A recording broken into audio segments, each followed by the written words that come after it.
Pro 2 Sharing, Pro 2 suara kreativitas lebih kreatif di sharing time untuk malam hari ini. Dan kita sekarang udah terhubung bareng sama Kak Endang Sesiana. Selamat malam Kak.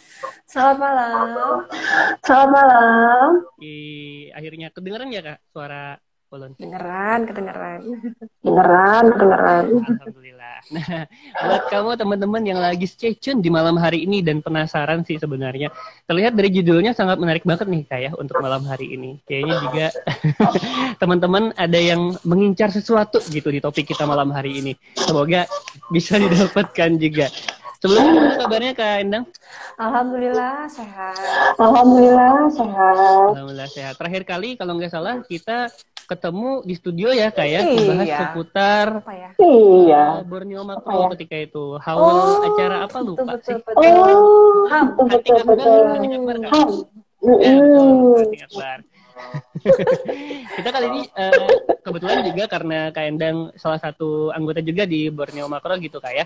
Tapi kita bakal ngobrolin seputar lebih ke fotografi sama sesuai judul juga sertifikasi nih Kak. Karena mungkin banyak teman-teman juga yang penasaran sebenarnya kita itu sebagai seorang yang dalam tanda kutip ya kayak profesional butuh nggak sih yang namanya sertifikasi gitu. Tapi sebelumnya mungkin Kak Endang bisa perkenalkan diri dulu nih dari teman-teman juga sekarang lagi sibuk ngapain sama profesinya sebagai apa gitu. Silahkan Kak Endang. Oke, selamat malam. Assalamualaikum warahmatullahi wabarakatuh. Menjalankan ibadah puasa di bulan ini ya, bagi yang menjalankan. Perkenalkan saya Endang Sesiorina. Saya itu apa ya? Seorang sekarang sih fotografer jadi profesi ya. Terutama sekarang lebih ke arah food fotografi. Walaupun sebenarnya juga ke makro, terus juga ke wedding. Tapi sekarang lebih menekankan ke food karena ada suatu lembaga atau yayasan yang saya dirikan itu kita mengarah ke UMKM. Latihan ke UMKM. Iya. Jadi kita mengajarkan mereka memoto produk-produk mereka. Itu yang sekarang kegiatannya lebih banyak ke sana sekarang ya. Itu aja sih mungkin perkenalannya. Kalau hal yang lain mungkin rekan-rekan bosan nanti karena saya sudah pernah perkenalkan diri. Di peradaban juga. Ulun manggilnya Kak Endang gak ya Kak? Iya. Aku mau salam juga sama teman-teman yang gabung di live Instagram. Selamat malam, ada Bang Agus Maki juga yang udah gabung di malam hari ini. Dan juga teman-teman yang lagi join di live Instagram kita ataupun juga lagi dengerin di RRI Play dan juga di Prod FM 95,2. Nah, kalau ngobrolnya seputar fotografi nih Kak Endang ya. Sekarang itu anak-anak zaman sekarang, kita kan segmentasinya juga teman-teman yang memang kayaknya lagi nyari jati diri deh gitu. Entah sekarang lagi suka gonta-ganti kamera atau gonta-ganti lensa gitu kayak, atau baru nyoba yang namanya fotografi nih Kak. Kak Endang kan tadi udah bilang dari makro juga ada, mungkin produk juga kayak salah satunya ya, foto produk. Iya. Foto produk juga ya teman-teman. Nah, untuk menggeluti bidang ini sendiri nih sebelum kita masuk ke sertifikasi nih Kak ya.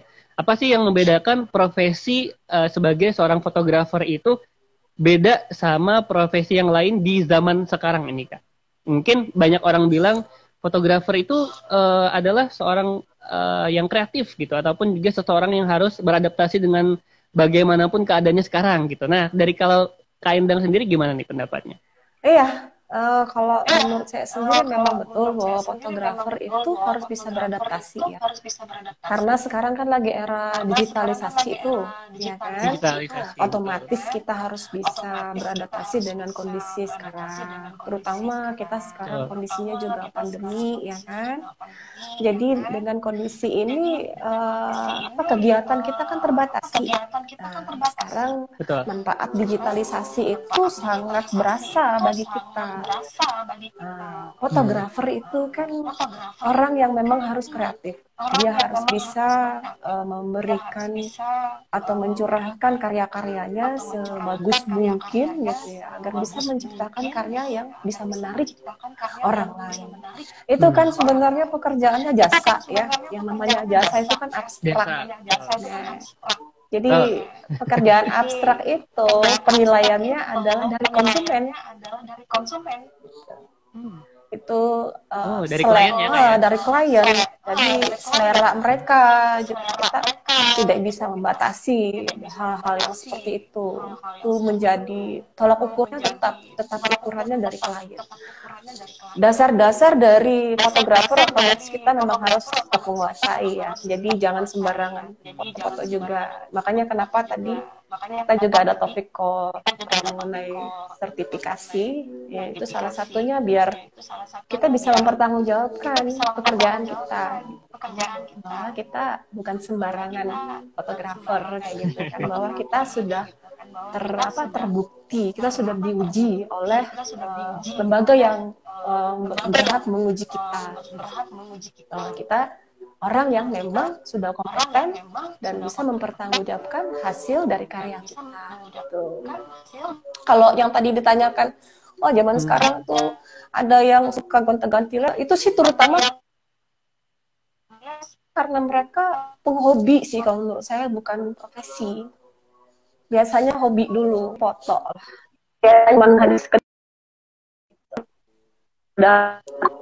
terus kalau orang yang memang dia profesi, biasanya dia lebih bukan karena tren kamera ini bukan. Tapi apa yang dia butuhkan untuk pekerjaannya itu, dia lebih mengarah ke sana. Itu pertimbangan untuk berganti lensa itu tergantung dari keperluan dan kebutuhan dia di pekerjaan. Kalau yang suka ganti ini kamera, kamera hobi, kalau itu masih hobi aja. Hobi dan lagi trending gitu. Lagi trending pakai kamera ini gitu, kan lagi gitu. Biasalah gitu kan. Kalau menurut saya sih seperti itu ya. Itu dia teman-teman ya. Karena memang kalau ngobrolin fotografi ini, tadi bener sih kalau kata Kak Endang, mungkin bisa kita bilang abstrak banget kerjaannya kayak. Kalau bisa dibilang kayak gitu ya. Saking mungkin kita kan ngaruhnya ke selera gitu, kayak selera orang beda-beda yang pertama. Terus juga selera klien beda-beda. Bahkan orang yang menilai karya kita pun juga beda-beda gitu Kak. Kadang it's fair di dunia ini, ada yang suka, ada yang enggak. Bener ya Kak ya? Iya betul. Betul. Untuk fotografi. Nah, kalau masuk ke food fotografi nih Kak Endang sendiri. Tadi juga aku sempat nih sebelum Kak Endang masuk, sempat banget kebetulan juga promoin teman-teman yang mungkin pengen menunjang karirnya di bidang UMKM, dan tepat banget nih untuk food fotografinya ya Kak Endang sendiri ya. Dari kacamata Kak Endang sendiri, untuk hubungan antara UMKM dan food fotografi ini sebesar apa sih Kak kalau dari Pian? Kalau di zaman digitalisasi sekarang sangat besar pengaruhnya. Sangat besar. Makan mungkin itu adalah satu-satunya ajang promosi buat mereka ya. Jadi tidak food aja sebenarnya. Produk lah, lebih banyak produk, karena tidak hanya food yang mereka jual, tapi ada pakaian, ya kan? Kalau zaman bulan suci Ramadan ini nih mau lebaran nih, foto-foto hijab masih banyak. Dan kuliner pasti gitu. Kuliner pasti. Jadi intinya sebenarnya nggak cuma food, tapi produk. Jadi semua produk. Jadi kalau yang namanya foto itu harus bisa berbicara mewakili produk kita. Bahwa apa yang kita ingin sampaikan klien kita atau konsumen kita itu harus terwakili di foto. Kalau kita misalnya mau menunjukkan makanan itu sehat, lezat, dan rasanya manis gitu, kita harus menumbuhkan unsur apa di dalam, apa aja yang harus kita taruh di sana. Jadi tidak perlu kita berbicara pun orang sudah tahu bahwa makanan ini pasti manis gitu. Kan? Pasti enak. Terus juga satu lagi, kalau untuk makanan, dia harus terlihat bersih, higienis. Nah, itu menumbuhkan kepercayaan orang untuk membeli bahwa ini dijamin bersih makanan orang ini. Berarti pasti dia bikinnya pun dengan cara yang bagus dan yang baik. Itu foto itu sangat berbicara lah, gitu. Sangat mewakili, harus bisa. Hal seperti itu yang penting untuk UMKM sekarang itu. Makanya saya mengajarkan mereka foto produk walaupun hanya menggunakan handphone gitu. Handphone sekarang kan canggih-canggih ya. Benar. Cukup handphone saja dan kita belajar aplikasi editing gitu kan. Tidak mengenal usia, walaupun sudah berumur berapapun, asal mau belajar ya pasti bisa dan sudah bisa bersaing di dunia digitalisasi. Gitu. Jadi kita bantu mereka tidak kalah dengan anak-anak muda gitu yang hebat di media sosial, tapi mereka tetap bisa bersaing gitu. Para ibu-ibu rumah tangga gitu, para pejuang-pejuang UMKM kan kebanyakannya ibu-ibu gitu ya. Kita bantu mereka. Betul. Apalagi kalau udah sertifikasi gitu, bener kayak? Itu penunjang. Betul banget. Penunjang ya. Tapi kalau ngobrolin seputar foto food fotografi gitu, foto makanan gitu kayak, pastinya nggak jauh-jauh makanan itu pun bisa kita bilang sebuah produk juga kayak. Jadi emang nggak lepas dari foto produk gitu. Untuk food fotografi ini sendiri. Bahkan dari zaman dulu gitu sampai sekarang pun kita udah kenal banget nih yang di iklan itu ada aja beberapa makanannya yang dimanipulasi biar kelihatannya lebih cantik gitu ya kayak. Kalau nggak salah ada bagiannya juga kayak yang menata makanannya itu gitu. Styling ya.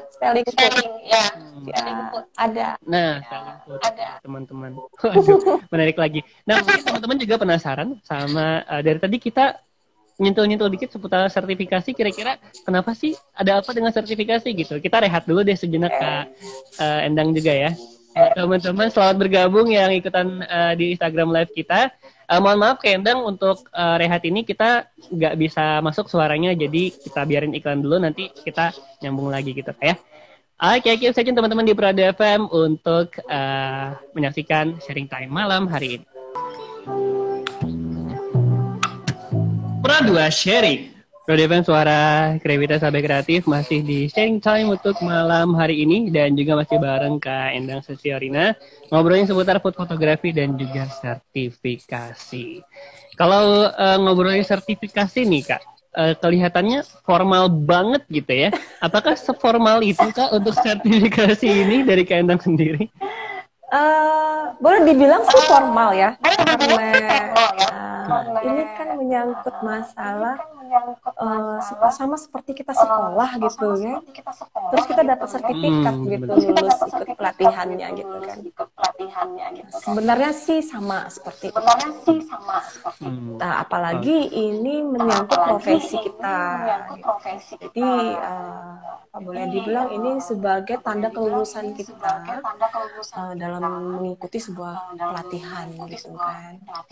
Jadi apa yang sudah kita pelajari selama ini gitu kan, terus kita ikut ujiannya, akhirnya mendapatkan sertifikatnya. Artinya kita diakui bahwa apa yang kita pelajari itu memang sudah kita bisa pertanggungjawabkan gitu. Itu juga sebagai bisa meningkatkan dari nilai dari diri kita.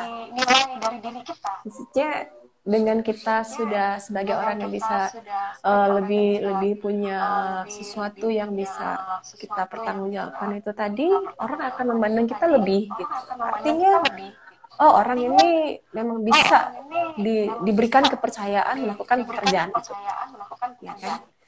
Intinya sih seperti itu. Benar. Dan juga mungkin bisa dibilang biasanya sertifikasi ini pun memang harus diikuti oleh orang-orang yang berprofesi dan usahanya itu mempunyai izin resmi gitu dari pemerintah. Gitu. Syaratnya itu salah satunya gitu. Ya bisa dibilang juga sertifikasi ini sebagai pencapaian diri juga sih sebenarnya kayak. Ya betul. Salah satunya. Kayak aku pengen deh nanti dapat sertifikasi gitu. Entah profesi apapun itu, semua profesi kayaknya ada sertifikasinya juga kayak. Ada.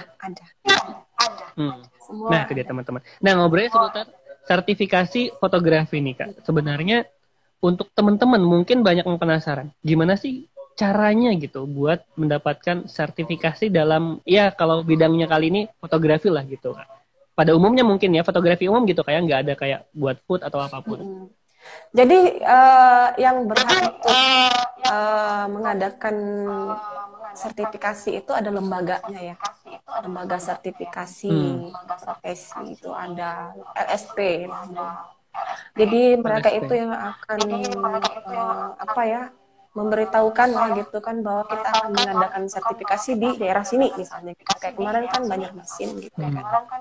Nah biasanya seperti itu. Terus syarat-syaratnya minimal tuh sudah bekerja, kalau fotografi ya fotografer berarti dia minimal bekerja sebagai fotografer itu minimal setahun.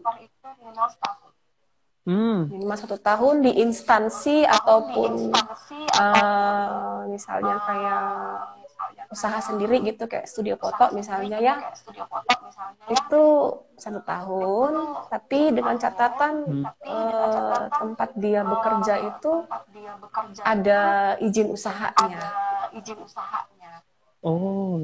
Kalau misalnya itu diyakinkan dengan kayak di instansi ya, mungkin dia kerja di instansi pemerintah gitu kan, nanti ada surat tugasnya dilampirkan gitu bahwa dia memang ditugaskan sebagai fotografer di instansi itu gitu, dan sudah menjalani minimal 1 tahun. Atau misalnya dia punya studio atau punya usaha kayak sekarang zamannya wedding ya yang paling banyak ya. Itu harus ada izinnya, ada kok caranya izin itu lewat online bisa kok. Kita membuat izin usaha kita itu biar diakuin gitu oleh pemerintah bahwa resmi gitu kan. Itu kalau ada izin usahanya itu tanpa biaya loh, gratis.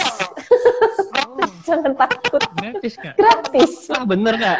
Iya, mendaftarkan izin usahanya itu gratis gitu.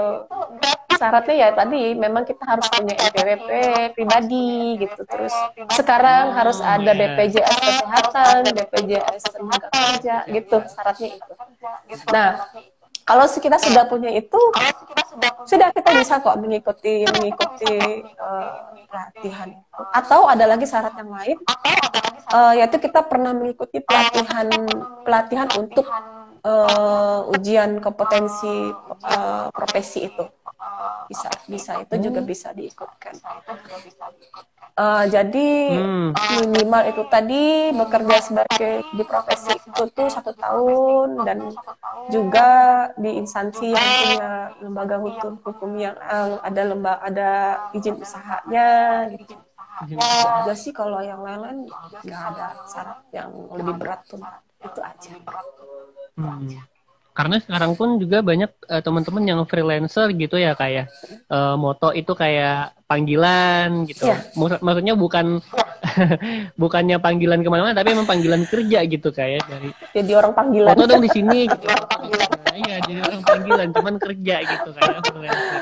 Nah, orang-orang anggaplah orang-orang kayak kami seperti itu gitu Kak. Apakah bisa nih kalau kata Kak Endang tadi tetap untuk mendaftarkan pekerjaannya walaupun dia sendiri sebagai pekerja lepas gitu Kak? Apakah masih freelancer tadi? Nggak masalah, yang penting itu tadi kita minta sama orang yang memberikan kita tugas tadi, misalnya kita gabung dengan wedding apa ya, nama produsernya apa, kita minta dia buatkan surat tugas bahwa mereka pernah memberikan kita tugas ikut tim dia gitu. Karena kita tidak apa ya? Kita ngakui bahwa dalam sebuah acara kadang-kadang itu kan perlu beberapa orang kan, dalam satu tim itu mungkin ada beberapa orang yang kebetulan mereka kurang kan, akhirnya mereka mengambil freelance gitu. Nggak masalah, bisa kok seperti itu, tapi kita minta surat tugas bahwa kita pernah bekerja waktu itu ikut meliput apa gitu, bisa. Nah, untuk ikut meliput atau ikut apalah namanya terserah lah ya, acara di wedding kayak acara event apa gitu ya, kayak gitu, kita sebagai fotografer tapi gitu.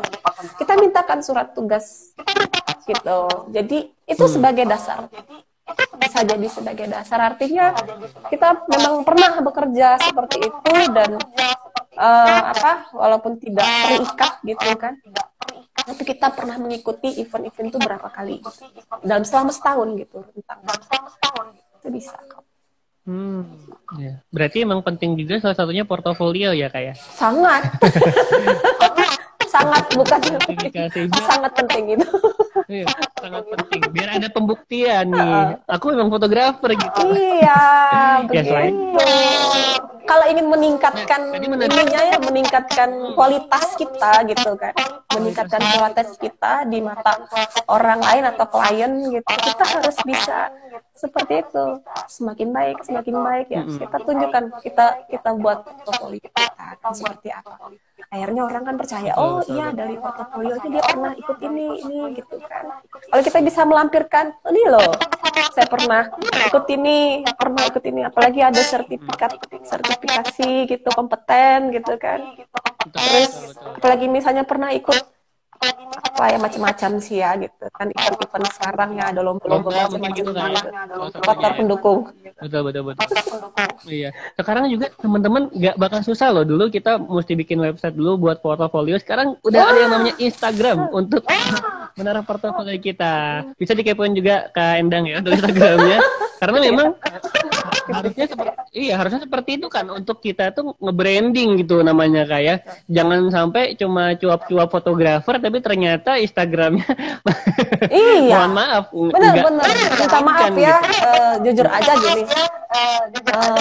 Saya kebetulan kan member salah satu komunitas di Banjarmasin ya. Jadi kadang ada yang mau ikut join gitu. Saya mau ikut join. Saya mau lihat dulu IG-nya, saya bilang IG-nya apa. Saya lihat IG-nya di situ ya, cuma satu fotonya, selfie pula. Maaf kakak, ini anunya apa, alirannya apa, foto sebagai apa. Saya mau belajar kak. Saya langsung terdiam sih. Kamu belajar tapi fotomu cuma satu. Intinya kalau dia mau menunjukkan dirinya belajar, walaupun fotonya tidak bagus ya, misalnya saya suka pemandangan kak, walaupun foto-fotonya hasil fotonya nggak bagus, tapi dia banyak upload foto pemandangan, memang artinya dia memang betul-betul orang ini memang butuh belajar dia gitu. Tapi dia berusaha, tetap berusaha menunjukkan ini kemampuanku seperti ini, perlu memperbaiki lagi nih kak, makanya saya join lagi nih.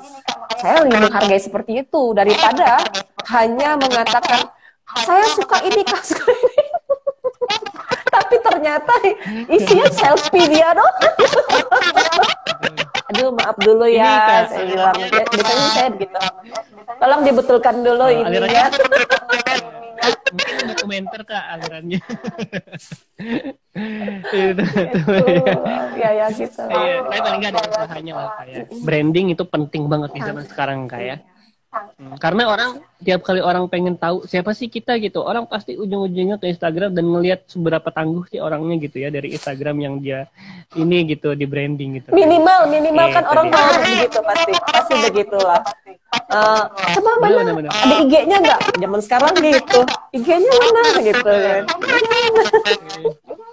Karena kan bisa kenalan sama orangnya langsung gitu, dia lebih milih user. Betul. IG-nya deh gitu ya. Oke. Nah, kalau terkait masalah sertifikasi nih kak, menarik tadi Ulen dengar pelatihan.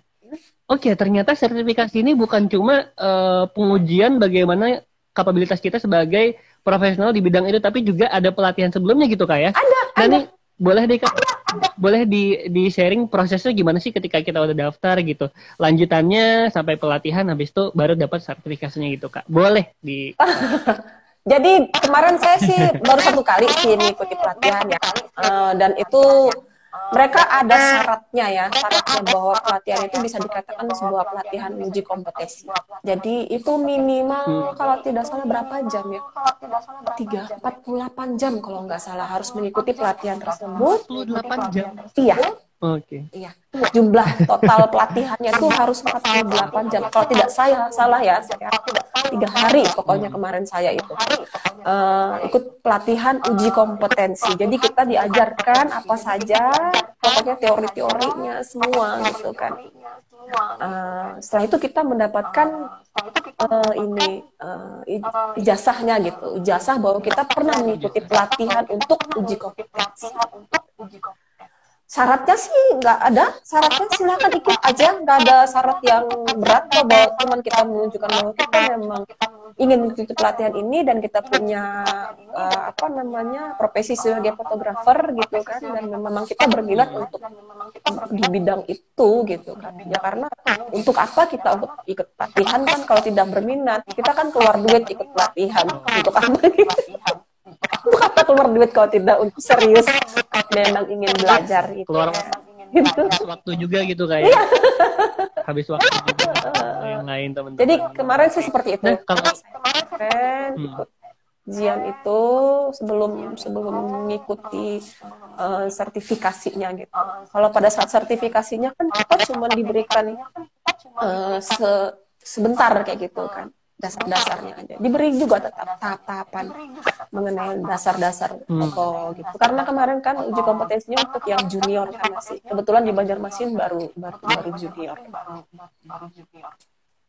Oh, jadi deh teman-teman. Menarik nih. Ada gambaran lah setidaknya ya kayak untuk teman-teman yang pengen ikut sertifikasi. Iya, betul. Tapi kalau didengerin lagi dari penjelasan Kak Endang, ternyata sertifikasi ini penting banget loh buat teman-teman yang pengen jadi seorang praktisi ya, apalagi yang pengen ngajar gitu kayak. Betul.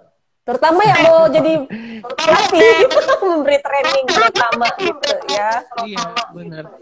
Iya benar. Siapa tahu kamu yang sertifikasiin orang lagi ke depannya gitu. Minimal kita itu sebagai memberi training lah kepada orang ya. Kita cuap-cuap kan masalahnya, cuap-cuap teori loh dulu pertama ya. Kalau orang kita ngasih pelatihan itu, dia cuap-cuapnya teori. Setelah itu ada praktek gitu kan. Ya kan? Nah, beda dengan kalau kita hanya praktek kayak langsung moto-moto aja, moto, tidak cuap-cuap gitu. Tapi kalau jadi pelatih tetap kita harus belajar kayak public speaking gitu kan ya. Karena kita bicara di hadapan orang banyak kan. Biar apa yang kita sampaikan itu bisa mengena dan orang mengerti gitu. Apalagi kita melihat pesertanya. Kalau pesertanya ya kalau sudah berumur gitu ya, kita harus seperti apa. Itu beda lagi. Penyesuaian juga kayak. Nah itu juga yang namanya adaptasi tadi di dunia seperti ini. Iya, kreativitasnya harus tinggi seorang fotografer itu. Kita tidak bisa cuma mengikuti gitu ya. Walaupun misalnya kita melihat lagi trending ini foto seperti ini. Gitu. Boleh kita mengikuti seperti itu. Tapi kalau kita bisa, pasti kita tidak bisa mengikuti persis kan ya. Paling enggak kan kita ikut tekniknya saja. Tapi kreativitas kita tetap ada di kita, di mata kita terutama, mata kita. Makanya yang namanya orang fotografer itu termasuk seni ya, art kan ya gitu. Jadi harus ada bakat seni juga dalam diri kita. Kalau tidak ada bakat seni, akhirnya angle-angle ambilannya pun tidak akan menarik gitu. Nggak ada seninya kita bilang gitu, ya kan? Kalau kata orang fotografi itu kayaknya nggak ada nyawanya. Nggak ada nyawanya katanya. Nah, kayak dengerin kalau sertifikasi kayak gini kayaknya mulai tertarik juga teman-teman ya, apalagi teman-teman yang selama ini masih sertifikasi YouTube tutorial ya. jadi mulailah pengen ikutan untuk pelatihan sertifikasi juga. Siapa tahu selain kitanya dapat ilmu, kita juga bisa bagi-bagi ilmu sama teman-teman juga gitu kayak. Bener ya? Amin. Bagi ilmu itu ibadah juga ya kan. Ibadah juga dicari ya kan.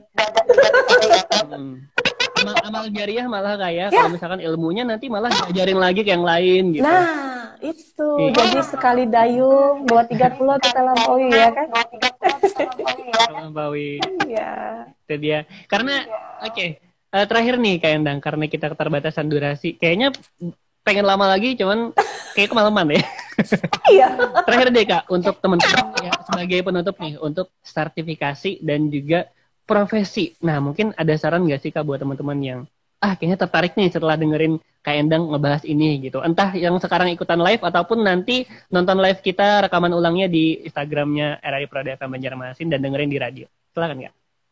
Oke, kalau untuk teman-teman yang berprofesi sebagai fotografer, terutama nih ya yang punya profesi fotografer, saya sih sangat menyarankan untuk bisa mengikuti sertifikasi. Apalagi sekarang ini di Banjarmasin kita masih didukung oleh Dinas Pariwisata Kota Banjarmasin, jadi kita gratis gitu. Terutama ya untuk yang tinggal di domisili Banjarmasin. Kenapa kita tidak memanfaatkan masa-masa seperti ini gitu kan tanpa biaya, tapi sangat mendukung kita sebagai profesinya. Karena sertifikasi yang menunjukkan kita kompeten ini sangat berguna sekali. Setidaknya akan membuat kita menjadi lebih berkualitas. Dan kita pun akhirnya bisa mengangkat nilai diri kita, nilai dari karya kita kepada klien-klien. Dan saya yakin hal itu bisa membuat kita semakin bersemangat untuk berkarya. Pasti gitu.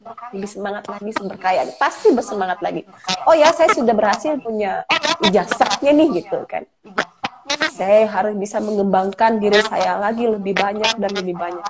Dan lebih luas lagi. Apalagi kalau pengembangan dari diri kita ini bisa bermanfaat kepada orang. Makanya kenapa saya memilih di bidang foto produk ini. Karena saya bisa memberi sharing, tidak cuman saya memberi pelajaran ya, tapi kita berbagi sharing dengan orang-orang yang membutuhkan dan kita pun juga membutuhkan mereka. Itu saja yang bisa saya sampaikan. Thank you buat Endang untuk malam hari ini ya. Iya, sama-sama. Nih isinya kalau kata suhu-suhu itu daging semua katanya. Malam hari ini. Jadi rugi buat kamu yang nggak ikutan nih Sahabat Kreatif ya. Jadi thank you buat Kak Endang. Kayaknya nanti bakal ikutan gabung lagi untuk topik-topik yang lainnya ya. Semoga nggak jarak, ada jarak kalau di Prada FM, suara kreativitas. Terima kasih Kak Endang. Bye-bye. Bye. Terima kasih. Bye. Terima kasih.